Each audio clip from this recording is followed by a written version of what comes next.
Hi! In front of me is NOKIA 6300 and today I would like to show you how you can use voice recorder on this device. First of all, go into menu. Now you need to find voice recorder and open it. Then click on this left button to add new recording. You can start it by tapping on the middle button. If you wish to pause it or unpause it, click on the same one. In order to end your recording, click on the right button over here. And in order to rename it, click on the right button again. But this time you need to scroll down, select rename and type whatever you want to.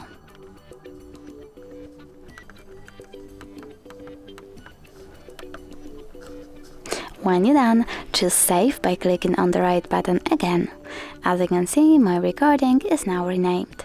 If you wish to get rid of it though, you can always click on options by tapping on the right button again, choose delete by tapping on the middle one, and confirm your choice by tapping on the right one one more time.